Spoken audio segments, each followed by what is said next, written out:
할렐루야. 하나님의 은혜가 저 여러분께 풍성한 겨울이 되시기를 축복합니다.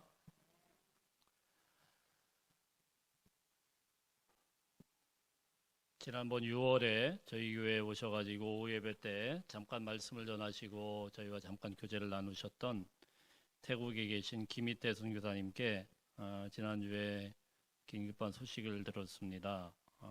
사진이 지금 있나요? 예. 지금 태국의 남부 지역에 치앙라이 지역인데 완전 물폭탄이 일어나가지고 지금 이런 상태라고 합니다. 그래서 아까 예배당 같은 데도 보면은 이렇게 지금 완전히 물이 잠겨서 이렇게 있는데 그냥 빨리 넘겨주세요. 어, 제가 이 사진을 보여드리는 이유는 사실 제가 저희 교회 와가지고 이런 거를 한 번도 안 했어요. 뭐 어디 뭐 재난이 있다 그래도 그냥 우리 기도하면서 알아서 하도록 이렇게 하게 했는데 그 이유가 무엇이냐면은 좀 이렇게 좀 이런 데를 도와준다고 하더라도 좀 이렇게 좀 교제가 있고 좀 잘 아는 분들 이렇게 해서 그런 식으로 우리가 좀 오랫동안 이렇게 지속적으로 이렇게 하면 어떻겠나 그런 생각이 있기 때문에 왜냐면은 예전에 단체에다가 이렇게 드렸더니 그 단체에서 어디로 가는지도 모르겠고 또 중간에 또 어떤 막 문제가 생기고 이래서 뭐 산불이 일어났다고 하더라도 그냥 우리가 기도하면서 알아서 하시도록 이렇게 했는데 이번에는 또 보니까 너무 좀 또 아시는 분이기도 하고 또 마음도 안 좋고 그래서 어제 장로님께 말씀을 드려서 우리 혹시 선교비가 좀 있으면은 좀 생각을 하시는 게 어떻겠냐 이렇게 말씀을 드린 상태고요. 저희 교회는 교회지만은 혹시 우리 성도님들 중에 같이 참여하실 분들은 뭐 금액과 상관없이 조금씩 같이 모아 주시면은 저희가 이렇게 같이 선교하는데 협력하도록 하겠습니다. 어쨌든 제가 이런 말씀을 드리면서 오늘 말씀을 보면서 참 마음이 아팠습니다. 그 아름다운 태국 땅에서 20여 년 동안 뭐 저희 동기 목사님이니까 20년 이상 계속 뼈를 묻듯이 선교를 그 외길을 걸어갔는데 참 우여곡절이 많았어요. 그래서 한 4년 전쯤에 아까 그 예배당 장소를 하나님의 은혜 가운데 잘 마련을 해서 그 교회 이름도 탄프라폰 그래서 축복이 흐른다라는 그런 뜻이래요. 축복이 흐르는 교회다. 얼마나 아름답습니까? 그렇게 해놨는데 이제 4년 만에 완전히 물에 다 잠겨가지고 이게 지금 참 어려운 그런 상황이다. 그런 이야기를 들어봤습니다. 참 우리가 하나님을 믿다 보면 하나님께서 우리를 불러주신 부르심에 따라서 걷다가 이런 난감한 상황을 당할 때가 있다라는 것이죠. 전혀 예상치 못한 상황, 축복의 땅인 줄로 갔는데 알고 보니까 너무나도 이거 뭐 황량하고 황폐한 그런 땅을 만나게 될 때가 있습니다. 오늘 창세기 12장의 말씀이 그런 본문이 아닌가 싶습니다. 창세기 12장 말씀은 아주 유명한 본문입니다. 아브라함이 75세가 되었을 때 하나님께서 아브라함을 부르시는데 너는 본토 친척 아비의 집을 떠나 내가 너에게 보여줄 땅으로 가라 이렇게 말씀을 하셨습니다. 그리고 그 땅에서 내게 복을 주어서 창대하게 하고 땅의 모든 족속이 너로 말미암아 복을 얻을 것이다. 너는 복이라 이렇게 귀한 말씀을 주셨어요.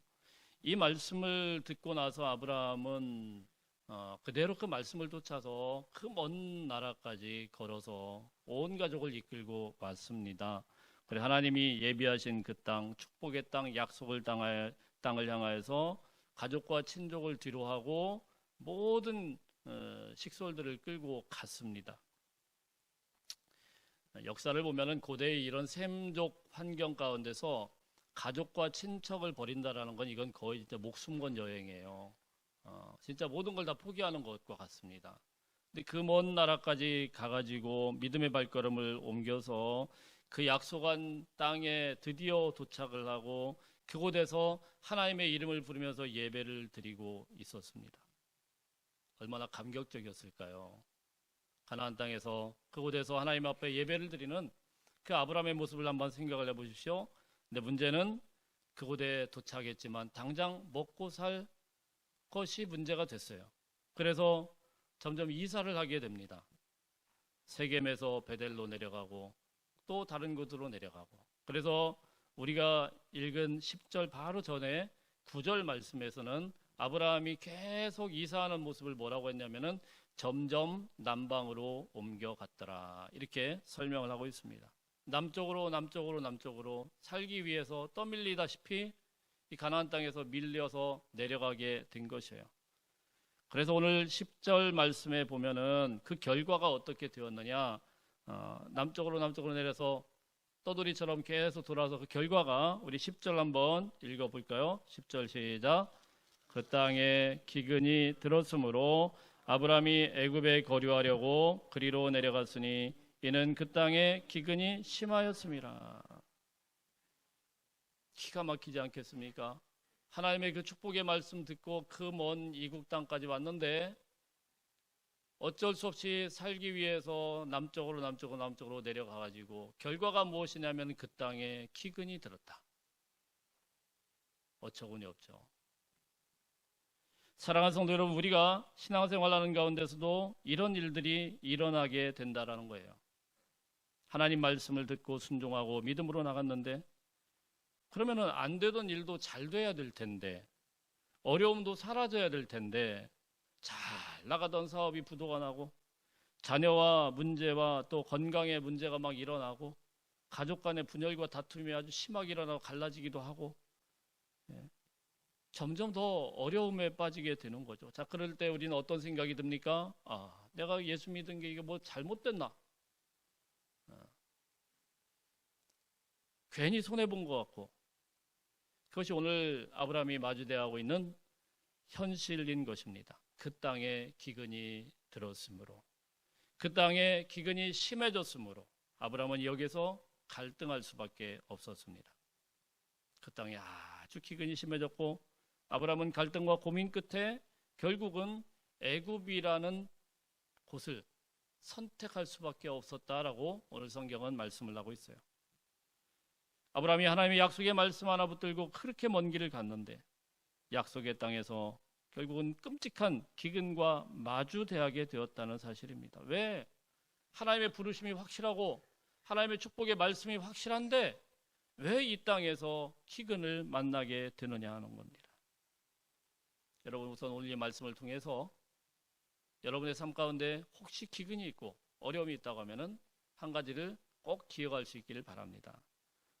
기억하는 건 무엇입니까? 그 땅에도, 하나님이 약속한 그 땅에도 여전히 우리를 위협하는 기근은 있다라는 겁니다. 없는 게 아니에요. 하나님의 인생을 이끌어가는 과정일 뿐이라는 겁니다. 이 과정 속에는 기근도 있고 어려움도 있고 황폐함도 있을 수 있어요. 여러분, 자연의 원리에는 모든 게 다 과정이라는 게 있는 걸 아세요? 사실 이 과정이라는 거는 필수적인 겁니다. 이것은 그 과정은 견뎌 나가야 되고 겪어 나가야 되고 시간이 지나가야 되는 거예요. 예를 들어가지고 여러분, 씨앗이 땅에 떨어져 가지고 껍데기를 딛고 그 연하디 연한 순이 이렇게 쑥 나온다고 한번 생각을 해보세요. 그 연한 순이 나오는 건 너무 신비롭죠. 근데 우리가 안쓰러운 거야. 그래서 어때요? 나오고 있는 그 씨앗이 요만큼 나왔더니 아이고 네가 너무 힘들겠구나. 그래서 그 껍데기를 벗겨내면 어떻게 되죠? 살까요? 죽을까요? 안 해보셨어요? 저는 해봤어요. 못 살아요. 100% 죽습니다. 그거는 지가 혼자 아무리 연해도 그 뚫고 나온 그 씨앗이 견뎌내야 되는 거예요. 어떻게든 자라나도록 거기는 생명력이 있기 때문에 뭐 죽든 살든 지가 버티고 나가고 뚫고 나가야, 그래야 사는 게 그게 자연의 원리 아닙니까? 병아리가 알껍데기를 떼고 이렇게 나올 때 보면은 얼마나 고통스럽게 이러고 나옵니다. 그러면은 아이고 저놈 힘들겠다. 그래 그 알껍데기를 딱 이렇게 벗겨주면 어떻게 될까요? 큰일 납니다. 큰일 나요. 제가 봤더니 그런 사람들이 있더라고요. 불쌍하다고. 그럼 어떻게 되냐면은 그 병아리가 미숙아가 되거나 탈장이 일어나거나 또는 어떤 것이 다 다쳐서 나온대요. 절대로 건강하게 못 나온대요. 여러분, 자연 세계에서는 고통의 과정인 것 같고 거추장스러운 과정인 것 같지만 생명이 제대로 태어나고 건강하게 자라나기 위해서 하나님께서 그런 과정들을 꼭 만들어 놓으셨어요. 하나님께서 우리 인생을 만들어 나가는 그런 계획과 과정 속에서도 이런 고통과 기근의 시간이 있다라는 것입니다. 어떤 분들은 이걸 갖다가 뭐라고 이야기를 하냐면은 하나님의 뜸들이기래요. 뜸들이기. 맛있는 밥을 먹기 위해서는 뜸들이는 시간이 반드시 필요하지 않습니까? 어느 날 이 쌀이 사람에게 이야기를 듣고, 뭐 대화는 안 되지만, 야, 너는 정말 맛있는 밥이 될 거야. 이런 이야기를 들었어요. 쌀이 가만 생각하다, 아, 그래, 내 인생 참 축복된 삶을 살아야 되겠다. 사람들을 막 즐겁게 하고 정말 맛있는 밥이 되겠다. 이렇게 마음을 먹고 그 메시지를 듣고는 물속으로 퐁당 들어갔습니다. 믿고. 그랬더니 어떻게 돼요?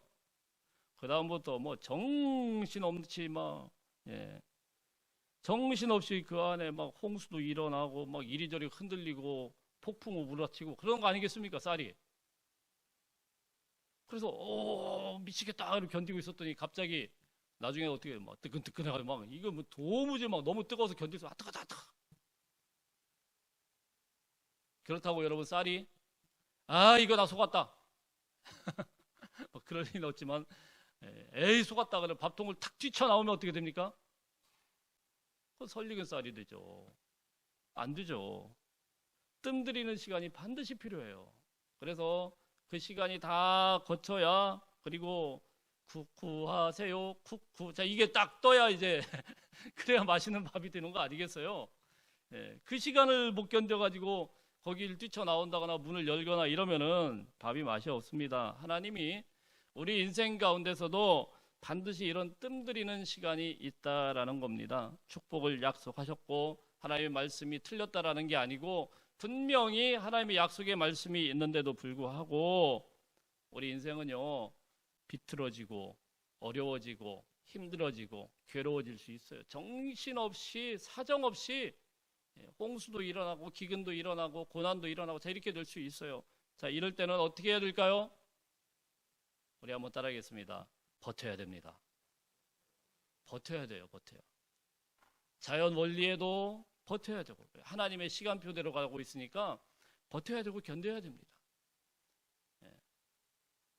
뛰쳐나가면 안 돼요. 기다릴 때는 기다려야 됩니다.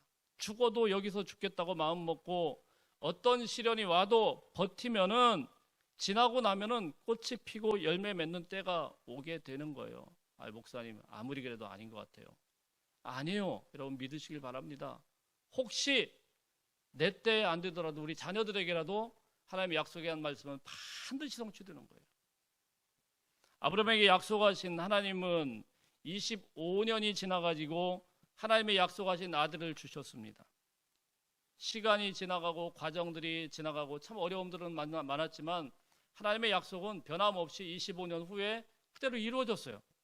그래서 얼마나 기뻤는지 아브라함이 그 이름을 뭐라고 지었냐면은 웃음, 이삭이라는 뜻이 웃음이거든요. 맨날 웃었나 봐요. 얼마나 좋았겠어요. 100세의 아들을 얻었어요. 얼마나 하하하하 그러면서 와 웃음 이렇게 지어놨어요. 여러분 하나님의 이 뜸들이는 그런 시간이 반드시 필요한 거예요. 견뎌야 되고 버텨야 되고 다른 과정이 없습니다. 이 과정이라는 것을 생각을 하고 이건 언젠가는 지나가게 될 것이다라는 걸 생각해야 됩니다. 신명기 8장 2절 말씀에 보면 이렇게 기록이 되어 있습니다. 내 하나님 여호와께서 이 40년 동안에 너로 광야의 길을 걷게 하신 것을 기억하라. 광야의 길을 걷게 하신 것이 사실은 하나님의 심판인 것 같았지만 심판이 아니고요. 너로 광야의 길을 걷게 하신 하나님의 뜻과 목적이 있었어요. 광야의 길을 허락하신 게 하나님이세요. 홍해 길을 건너서 광야의 길로 집어넣으신 게 하나님이세요. 그 이유를 이야기합니다. 이는 너를 낮추시고 너를 시험하사 내 마음이 어떠한지 그 명령을 지키는지 아니 지키는지 알려 하심이라. 40년의 광야를 다 견디고 나니까 그들의 인생은 아무것도 안 남은 것 같았지만 그의 후손들이 그 축복을 받게 되고 후손들을 통하여서 하나님의 열매가 나타나게 된 것을 믿으시길 바랍니다. 여러분 그러므로 우리가 믿음의 걸음을 옮기셨다고 하면 끝까지 버티고 견뎌야 됩니다. 견디시고 인내하시면 하나님의 때는 반드시 오게 되는 줄로 믿습니다. 그런데 아브라함은 오늘 본문에서 보니까 못 견뎠어요. 아브라함은 버틸 수 없었고 애굽으로 향할 수밖에 없었다라는 맥락으로 쭉 이야기를 하는 게 뭡니까? 그 땅에 기근이 있었다. 그 땅에 기근이 너무너무 심했다. 어쩔 수 없지 않느냐는 거예요. 우리 인생 살다 보면 하다 한계치라는 게 있잖아요. 그래서 어쩔 수 없지 않느냐. 점점 남방으로 이사할 수밖에 없었고 그 땅에 갔더니 또 기근이 있었고 버티다가 기근이 너무 심해져서 그래서 애굽으로 갈 수밖에 없었지 않느냐라는 거죠. 오늘 본문에서 말씀하시는 이 내용이 무엇입니까? 도무지 버틸 수 없었던 그런 환경. 그런데 여러분, 그 모든 것들은 아브라함의 머릿속으로부터 나왔다라는 겁니다. 무슨 말씀이냐면은 약속의 땅을 들어갈 때부터 아브라함의 머리의 계산 속에 이 기근이라는 게 있었을까요? 없었을까요? 없었어요. 잘 될 줄로 알았어요. 굉장히 축복의 그런 길인 줄로 알았어요. 꽃길만 걸을 줄 알았어요. 근데 이 예상치 못했던 기근이 막 오게 되는 거죠. 우리 머릿속에 있었던 그림이 아니에요. 내가 이러려고 예수님을 따라갔나? 내가 이러려고 하나님을 믿었나? 여러분, 우리가 신앙생활을 하다가 무너지는 지점을 보면 항상 그래요. 하나님의 말씀이 바뀐 게 아니에요. 하나님의 말씀은 분명합니다. 그런데 우리 머릿속에 계산이 이거 범위를 넘어가 버리니까 쉽게 절망하고 무너지게 되는 겁니다. 자기의 이미지를 미리 만들어 놓고 하나님, 내가 이렇게 하나님을 믿으면 이렇게 해주실 줄로 믿습니다. 그렇게 해놓고 갔더니 결제해 주세요. 그랬더니 하나님이 결제를 안 해줘. 하나님 믿으면은 안 되던 것도 잘 될 줄로 믿습니다. 막 이렇게 하고 나갔더니 내가 지금까지는 아주 정말 지긋지긋한데 주님 믿고 좀 새로워질 줄로 믿습니다. 그런데 전혀 새로워지지가 않아요. 점점 더 어려워지는 거예요. 예수 믿으면은 잘 될 줄로 알고 큰 결심하고 하나님 앞에 나왔는데 왜 이런 일이 자꾸 생기냐는 거예요. 그러다 보니까 기근을 만나게 되면, 우리가 예상하지 못했던 이런 어려움들을 만나게 되면 그냥 사정없이 흔들려 버리는 거예요. 이건 예상 밖의 일인데 내가 뭘 잘못했나? 잘못한 거 없죠. 조금 더 환경이 나빠지고 막 어두운 터널 속으로 막 깊이 들어가게 되면 어떻습니까? 나도 어쩔 수 없지 않느냐. 남방으로도 내려가 봤고 기근을 만나서 버텨봤지만 어쩔 수 없이 나 애굽으로 안 갈 수가 없지 않냐. 뭐 이런 이야기를 하는 거죠. 그러나 여러분, 기근을 피해서 간 그 애굽은 축복의 땅일까요? 아브라함은 애굽에서 당장 기근의 문제는 해결했을지 모릅니다. 그러나 더 근본적인 문제에 봉착하고 말게 된 거예요.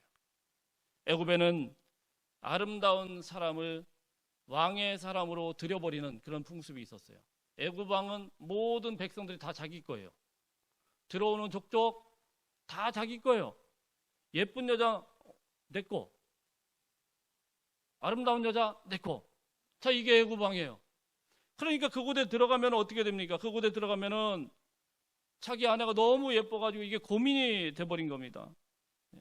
혹시 자기 아내가, 여러분의 아내가 너무 아름다워서 고민이신 분 계시나요? 이게 왜 고민거리인지 모르겠지만 이게 심각한 고민거리가 됐어요. 그래서 오늘 말씀해 보면 별로 고민이 안 되시는군요. 11절부터 13절까지 한번 읽어볼까요? 11절부터 13절까지 시작. 그가 애굽에 가까이 이르렀을 때에 그의 아내 사레에게 말하되 내가 알기에 그대는 아리따운 여인이라. 애굽 사람이 그대를 볼 때에 이르기를 이는 그의 아내라 하여 나는 죽이고 그대는 살리리니 원하건대 그대는 나의 누이라 하라. 그러면 내가 그대로 말미암아 안전하고 내 목숨이 그대로 말미암아 보존되리라 하니라. 자기 아내를 붙들어 놓고 뭐라고 이야기를 하냐면은 고민을 했겠죠. 갈등을 했겠죠. 잘 들어. 이제부터 나는 당신의 남편이 아니야. 네가 너무 예뻐가지고 나 죽어. 뭐 이런 말이 어디 있냐고요. 아내가 예뻐서 왜 자기가 죽어요? 참 엉터리죠. 틀림없이 나를 죽일 것 같으니까 이제부터 당신은 나의 누이라고 불러라.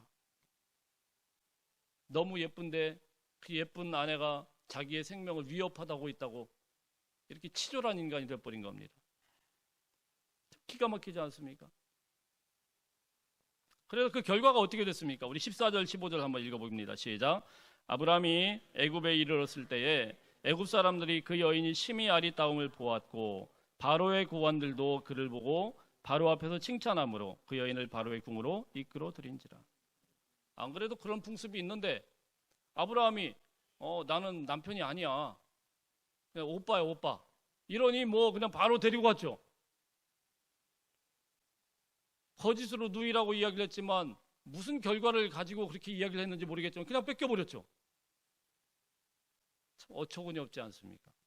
살기 위해서 애굽 땅으로 갔는데 결과적으로는 가정이 파탄나게 되는 최악의 결과를 맞이할 수밖에 없었다라는 겁니다.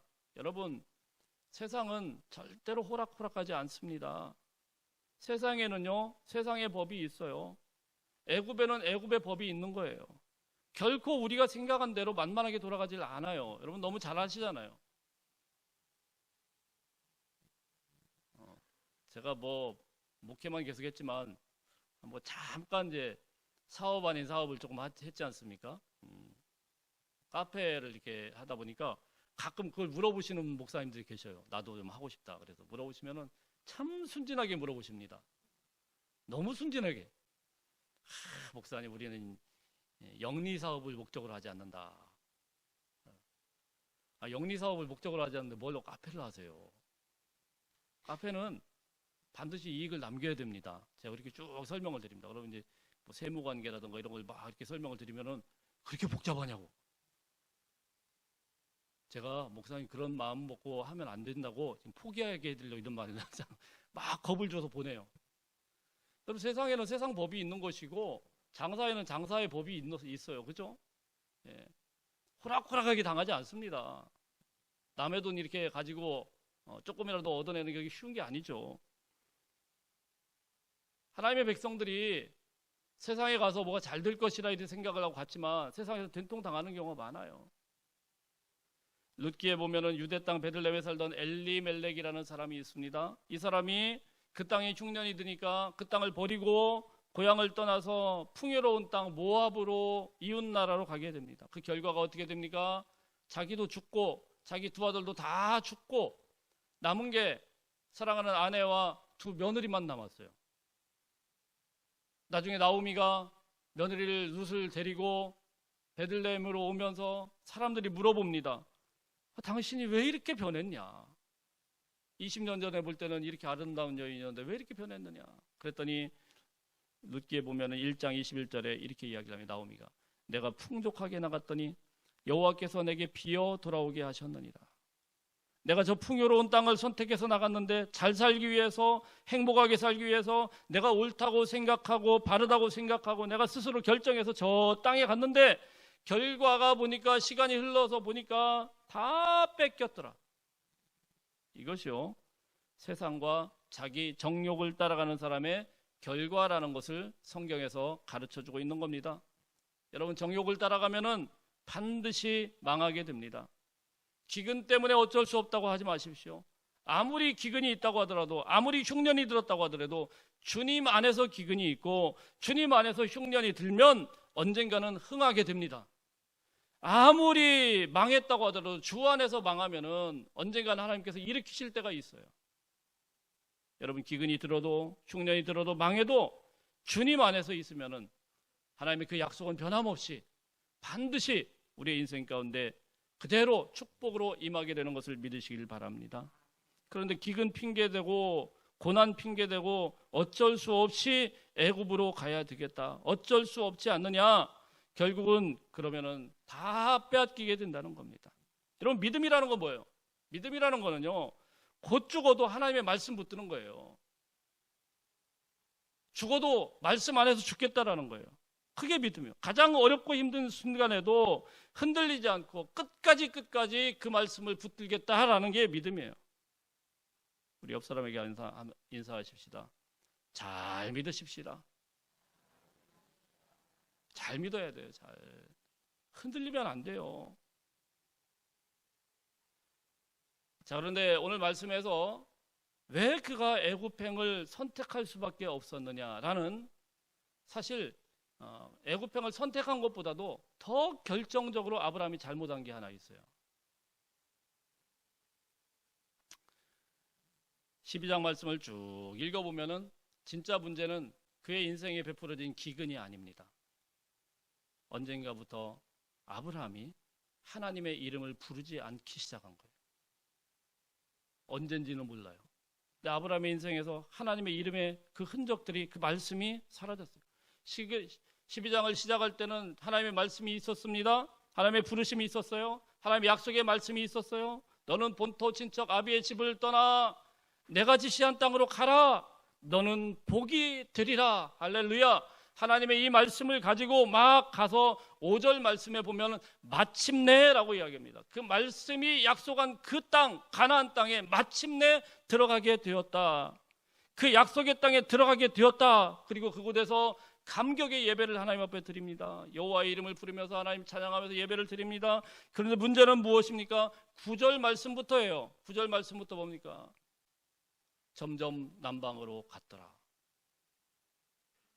어쩔 수 없이 기근 피해서 애굽으로 갔더라. 가다 보니까 또 바로가 있더라. 하나님은 없어요.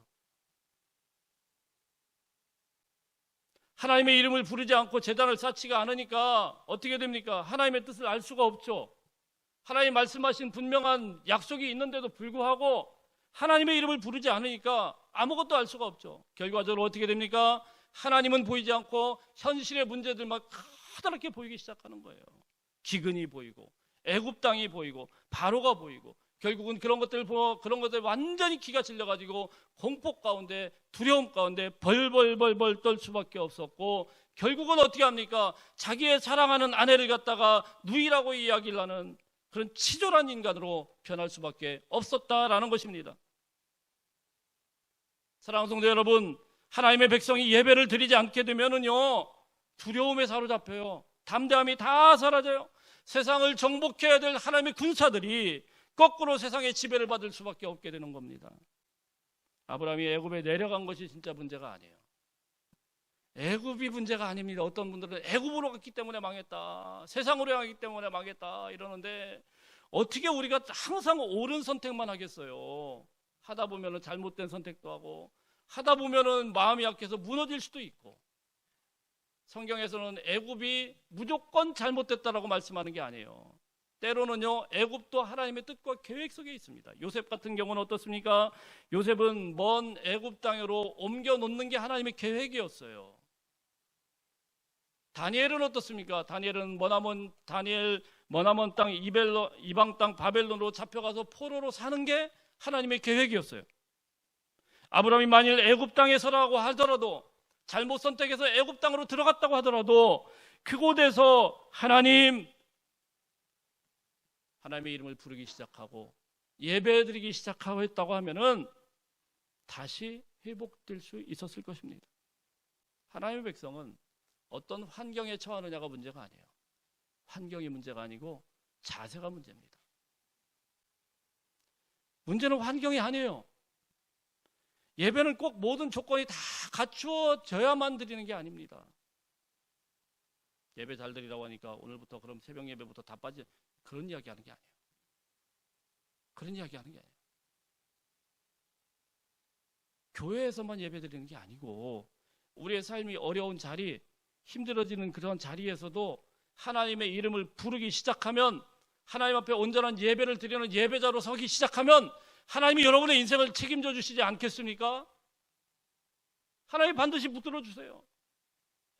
감옥에 갇힌 요셉은 어떻습니까? 감옥에 갇힌 요셉은 그곳에서도 하나님의 이름을 포기하지 않고 진실한 예배를 드렸어요.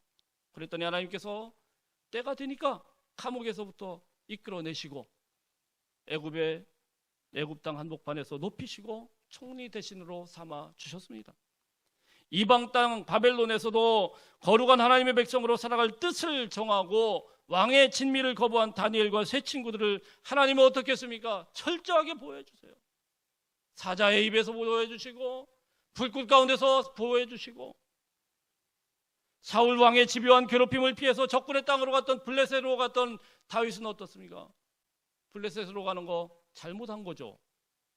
잘못 판단한 거죠. 가면 안 되죠. 그러나 그 결과 블레셋에 갔지만 다윗이 포기하지 않은 게 있어요. 예배였어요. 예배. 비록 자기가 실수하고 블레셋 땅으로 왔지만 그곳에서 하나님을 예배하고 하나님의 이름을 부를 때에 하나님은 어떻습니까? 하나님은 사망의 음침한 골짜기에서 그를 보호해 주시고 다윗을 높여서 이스라엘의 왕으로 세워주신 분이십니다. 사랑하는 성도 여러분, 우리가 살다가 기근을 만날 수도 있고요, 애굽과 같은 어려움을 만날 수도 있습니다. 포로에 잡힌 이스라엘 백성들처럼 꼼짝달싹 못하는 환경이 우리를 괴롭힐 수도 있습니다. 어떻게 맨날 좋은 일만 있겠어요? 그렇다면 이런 어려움에 처했을 때 크리스찬은 어떻게 해야 되겠습니까? 하나님의 백성의 회복은 예배에 있습니다. 어떤 상황이든 어떤 환경이든 하나님의 이름을 부르는 예배자가 될 때 여러분과 함께 하시는 하나님은 광야에 길을 내시고 사막에서 물을 내셔라도 여러분을 인도해 내실 것입니다.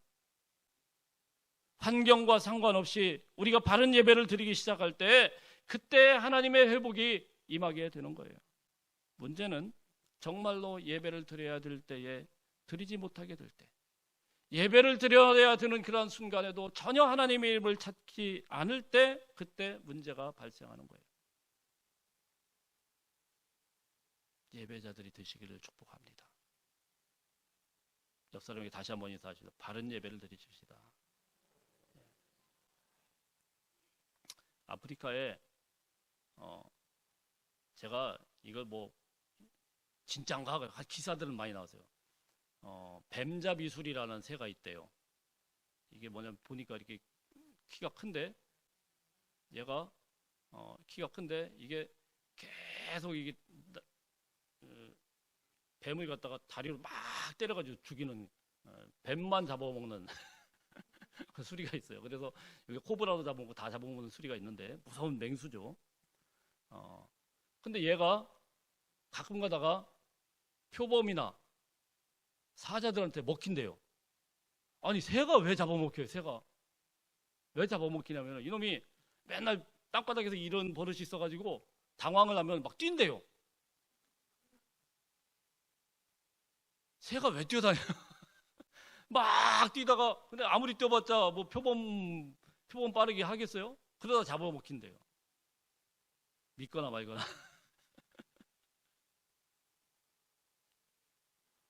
아니 새는 날아가야지 왜 뜁니까?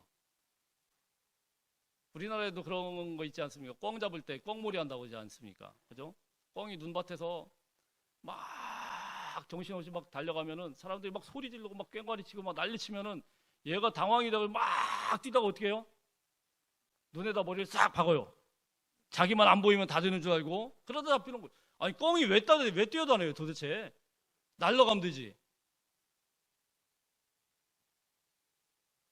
우리가 우스갯소리로 이렇게 이야기를 하지만 하나님의 백성들은요, 예배를 드려야 날아갈 수 있는 거예요. 예배라는 하나님의 가장 특권 중에 특권을 우리에게 주신 거예요. 예배 드려야 될 때 하나님의 이름을 찾기 시작하면 하나님께서 여러분을 일으켜 세워주시는 거예요. 근데 왜 뜁니까? 왜? 정신없이 이쪽 저쪽 왜 뛰어다닙니까? 뛰어다닐 때가 아니고 예배를 드려야 돼요. 날개짓을 해야 돼요. 성도들이 기도해야 될 때 기도하지 않고 예배 드려야 될 때 예배 드리지 않으면은요, 정신없이 뛰어다니다가 그러다가 망하는 겁니다.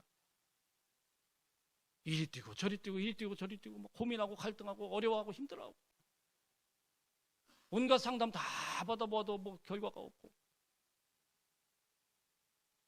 여러분의 삶이 혹시라도 애굽과 같은 그런 어려움이 찾아왔다고 하면, 꼼짝달싹 못할 환경들이 많이 찾아오고 환난의 어려운 파도가 가득하다고 하면은 예배의 자리를 찾으셔야 됩니다. 그래야 환난이 거치게 되는 거예요.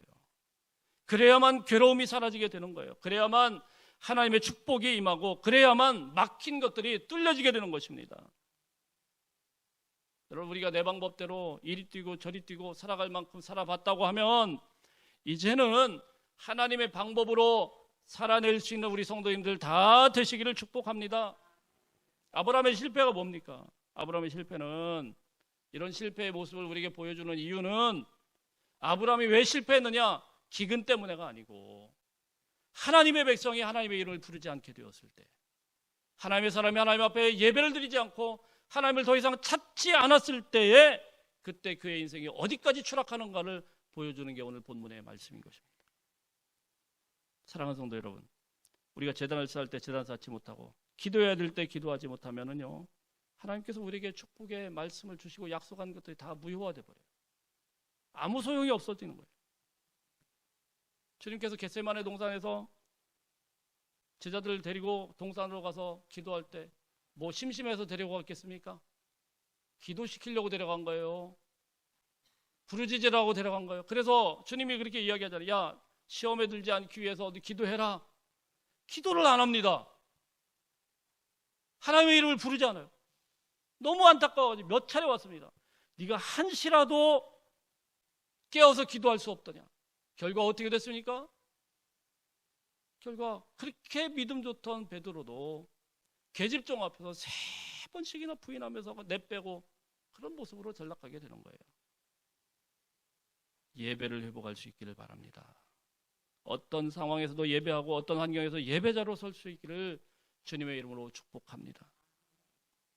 약속의 땅에도 기근이 올 수 있습니다. 그러나 기근이 찾아왔을 때 생각하십시오. 아, 드디어 뜸들이기가 시작됐구나. 내 인생에 어려움이 왔구나. 홍수도 올 것이고 뜨거운 그런 불과 같은 시련도 올 것이고, 그렇게 맘먹으면 마음이 편해요. 그러나 과정이구나, 이거는. 두 번째, 기근이 올 때 뛰어다니지만 마세요. 이리 뛰고 저리 뛰고 이리 뛰고 저리 뛰고 고민만 하다가 그러다가 애굽으로 내려가고, 그거는 탈출구가 안 됩니다, 여러분. 뛰면 뛸수록 고통과 어려움이 다가올 뿐이에요. 하나님의 백성들이 하나님 안에서 해결을 해야 되지. 죽어도 주님 안에서 죽겠습니다. 살아도 주님 안에서 살겠습니다. 그러면서 하나님 안에서 결단을 하고 더 주님을 부르고 더 주님을 예배하고 하나님의 이름을 간절히 찾게 될 때에 하나님이 우리 인생에 회복을 주셔야 진짜 회복이 일어나는 거예요. 하나님이 우리의 인생을 일으켜 주셔야 진짜 일어날 수 있는 거예요. 여러분의 그 자리에서 하나님을 예배하고 하나님의 놀라운 회복과 축복이 열매로 맺혀질 수 있는 우리 성도님의 인생들 다 되시기를 축복합니다. 우리 옆 사람에게 한번 마지막으로 인사하십시다. 힘내십시다. 예배하십시다. 우리 기도하겠습니다.